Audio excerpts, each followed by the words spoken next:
Just answering questions. I can't get my highly advanced text-to-speech to work right, let alone long ago, especially when they had no operating systems or knowledge how to work things back then. It's total garbage. People believe the most retarded things. I'm sure I do occasionally as well. We want to trust our fellow man, but people are filling historical documentation with total garbage.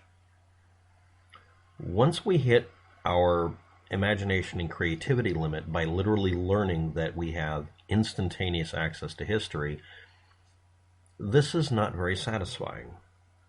Imagine, if you would, waking up every day to everything being prepared for you so that when you show up, there's no futzing period. You sit down at a desk, and whatever tools and materials you have to have in order to have an efficient and functional, productive day for your corporation are presented to you in exactly the order that would make the day go as smooth as possible. I cannot imagine a more intense hell than that, simply because it would eliminate the need for me to be there. If you can plan out the day to where there are absolutely zero glitches in the behavior pattern that I would have to take on to accomplish a task, this would also imply that you could pretty much stick a monkey or a robot in the sequence. It isn't the purpose of a human being to exist for the purpose other people create, even if we're paid to do it and volunteer for it. That's counter to our nature as a species. Our nature at work is to remember that moment when the water cooler glurged and gurgled a different noise, or when the coffee maker spat at us. We remember those even though they're absolutely irrelevant, because that creates a difference between one day and another. Every day is the same as every other day is not exactly a pure satanic hell, but it is a baseline to start from. I expended years and years and years existing in a ho-hum existence that wasn't. I cleaned floors for a living during the day, and during the night I enjoyed the luxury of being in a society where I had an internet connection through a stupid telephone line and did not have any limitations on what I could learn or even accomplish. Potentially I could have done anything, and many people exploited that and became what you see now. So the humdrumness of knowing that, no, we really do know how the universe started as much as we do, and we've hit that brick wall, as I like to jokingly call the God wall, where we won't know more than that until we're willing to literally leave the solar system, set up an experiment far enough away that it's safe, hopefully find out that it is, and really find out what happens during the Big Bang by making a tiny one. Spoilers, we won't be able to do that without fucking things up pretty badly. We now know as a species that leaving the solar system requires almost an equal amount of energy to learning how to leave our galaxy. To become an intergalactic level, whatever the hell you want to call it, species requires just as much effort and energy and efficiency and maturity as it does just to leave our solar system, which means we're not going to leave our solar system.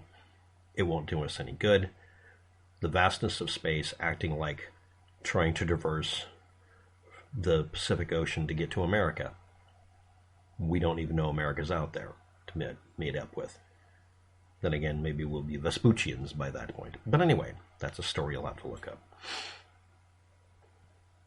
But when it comes to history, history isn't static, and people write it all they want to, and no, that's not real anymore.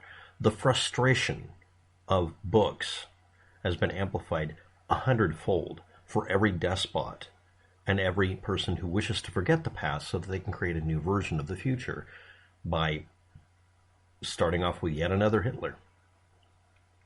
People are filling historical documentation with total garbage because they want to water down its impact.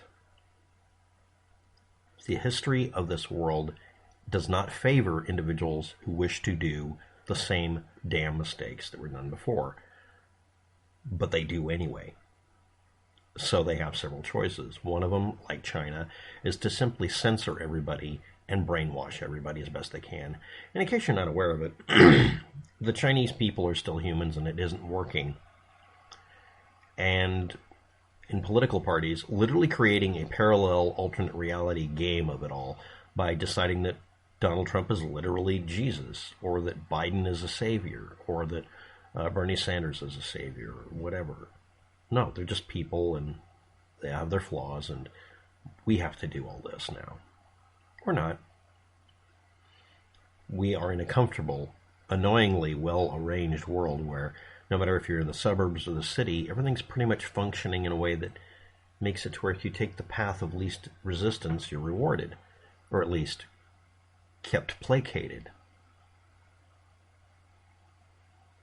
I want my cake and eat it too. I want to live on the edge of a city within biking distance. That's 4 miles, if you're not aware of it, from my body. 4 miles distance to any store, coffee shop, internet connection, whatever. I don't need anything other than probably a water and a power line on the hunk of dirt I own, if I ever own it.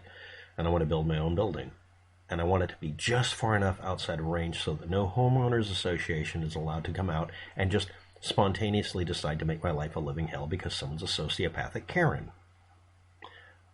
The angst of being a human. Just wanting to literally build a hovel or have a cave like my extreme ancestors had. It is our nature.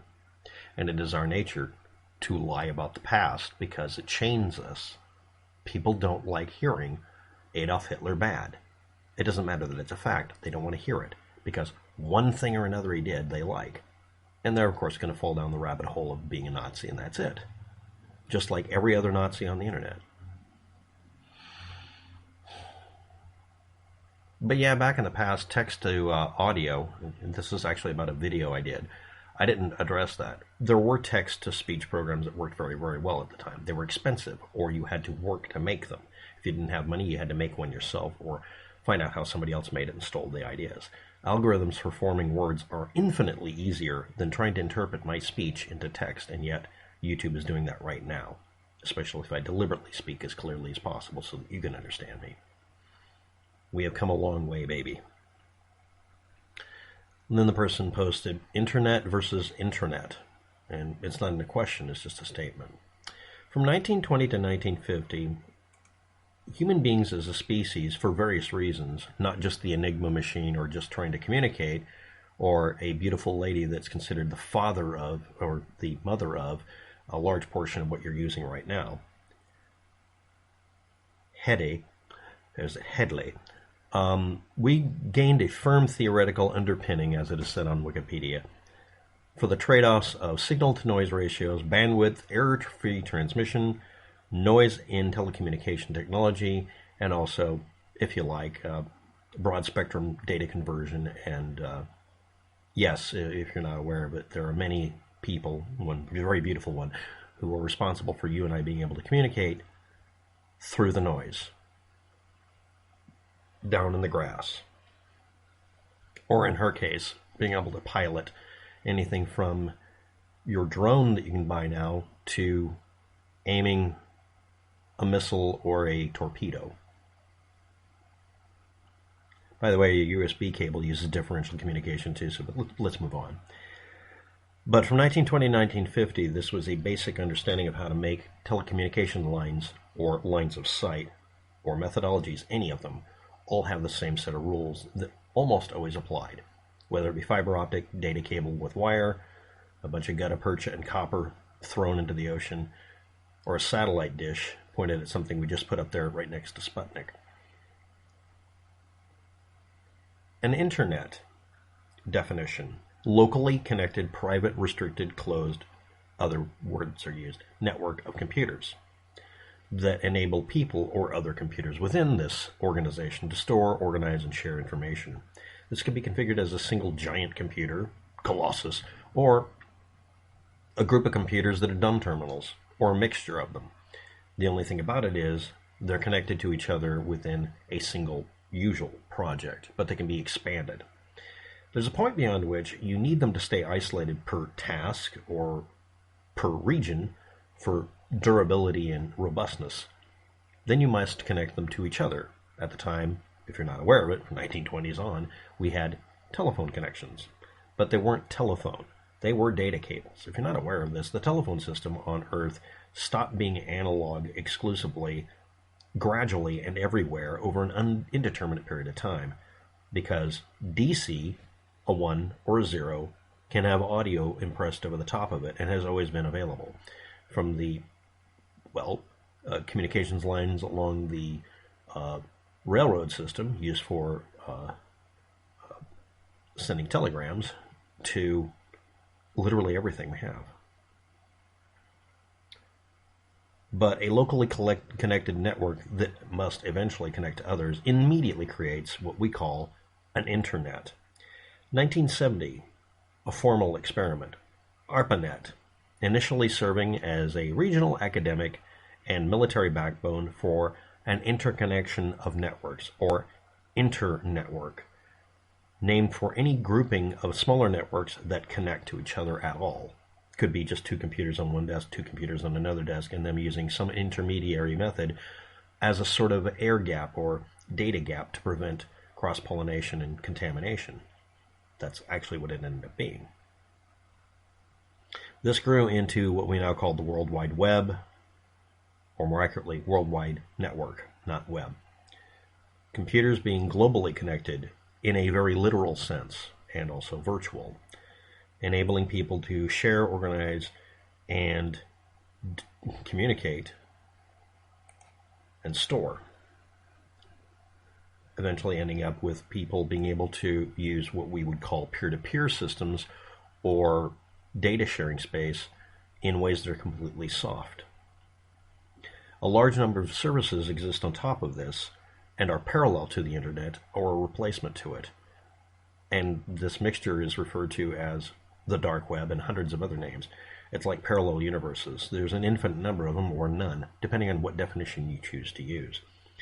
File transfer protocol, email, Usenet, the Onion router, and also a bunch of services that are called the true dark net, or the Marianas net, where it's systems that are so obscure that you'd have to be an old fart like me who maybe wrote some of them.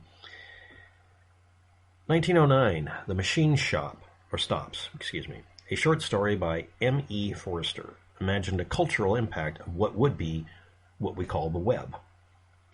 1946, short story by Murray, I can't pronounce it, A Logic Named Joe, had computer dumb terminals or logics in every home, and one of them was called Joe. It's the subject of the story. 1989, the World Wide Web, or just the web, as a collection of documents, web pages, other web resources linked by hyperlinks and URLs, was invented as a concept put to reality and impressed over the top of whatever internet existed by Tim Berners-Lee. By 1991, a browser for this, implementing every one of these features, and also including, if you're not aware of it, an editor so that you could build these pages, and a server software routine eventually within the same month or year, existed. And this set standards, and these were given away. It's what I referred to in a previous video. This is the thing on top of the network, the user interface, our virtualized dumb terminals becoming smart. 1994, websites for general use started to become available. In less than 5 years, an internet that required that you know how to type in bang splats and special characters and commands, literally instructing the internet to be your computer system, typing it like a DOS command prompt, became basically the Windows version of the internet that we use now, called the World Wide Web, including being able to drag and drop the video screen you're seeing here, potentially, creating really Web 2.0 back then. In the year 2021, to fund initiatives, Tim Berners-Lee and his new mate auctioned off the original source code for all of this as a non-fungible token, a meta joke of sorts, at $5.4 million to Sotheby's London, making it infinitely valuable compared to its original printout, and making it something that can never be deleted because it's too fucking valuable. Impermanence made permanent. Thank you for watching. Have a good day. Good luck.